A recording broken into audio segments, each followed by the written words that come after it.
cattle in our community is everything that we depend on. We are livestock keepers. It's everything to us.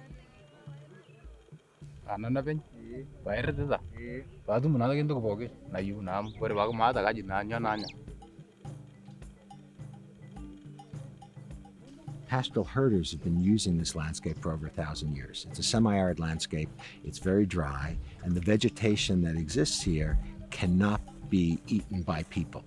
Instead, people have moved into this landscape and used their livestock to turn the vegetation into nutritional products that people can use. The pastoralists are essentially dairy farmers. They move with the rains so that their animals are eating nutritious grass, and they cycle around the landscape. Over time, as their populations have grown and as Kenya gained independence, they become sedentarized into group ranches. And that constrains their movements so they're no longer as free to follow the rains to maximize the growth of their individuals and their herds. It's a system with rain, the animals will grow; drought, the animals will die; rain, the animals will grow; drought, the animals will die.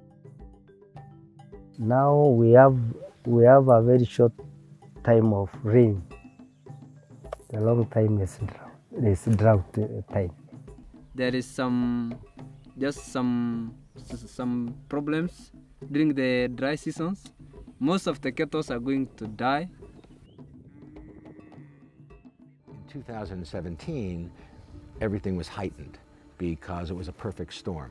What happened that year? That the Laikipia is green. Isiolo decided to come to Laikipia. Samburu decided to come to Laikipia. Baringo decided to come to Laikipia. Communities from far away have historically used Laikipia as, for want of a better word, their shock absorber in the droughts. And in general, there's been a wink and a nod between the pastoralists and their neighbors where there's been some tolerance.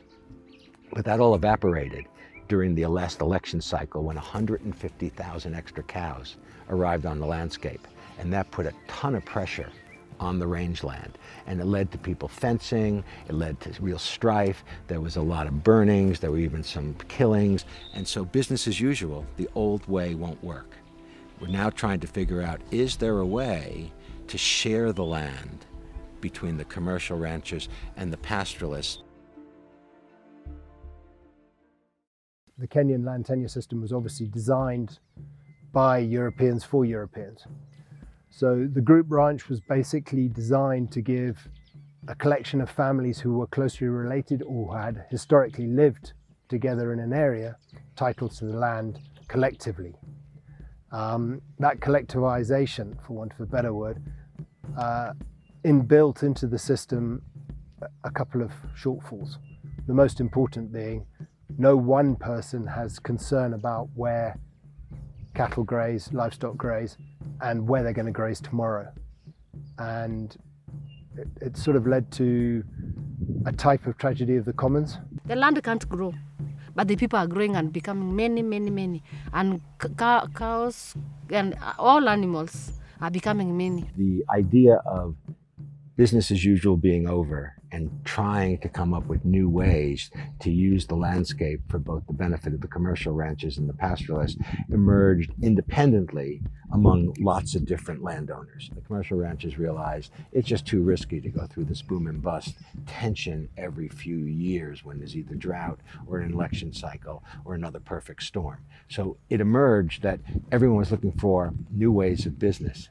So one of our goals in our research is to look at one of the sharing schemes. And the simplest sharing scheme is leasing the land. So a pastoralist will bring his cows on and he will pay a management fee, X shillings for Y days per cow. Land leasing and leasing grazing on Mpala started very much as a reaction to a challenge from our neighbours that they had more livestock than their land could support, and Mpala had more land than their livestock needed. People now just discuss together, the ranchers and the neighboring communities sit down, make a committee, and the committee is the one who will control the number of cattle inside the ranch and the number of cattle are outside. What we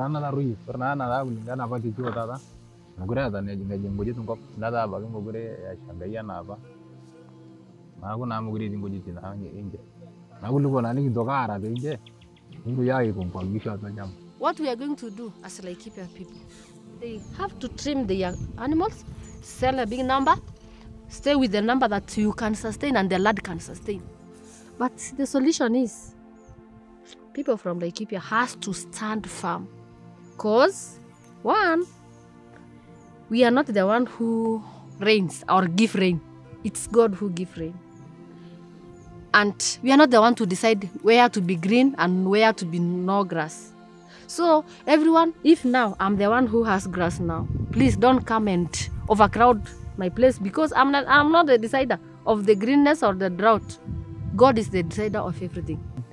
People now are trying to go again to buy camels.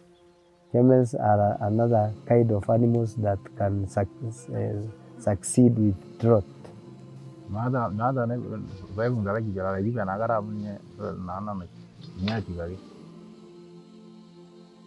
The days of I'll do it my way, you do it your way, and hopefully we will avoid conflict are done. It's got to be a marriage of shared vision, even though the way in which people view the use of the grass for their own livestock is very different. They have to come together and understand those differences to be able to manage the partnership well.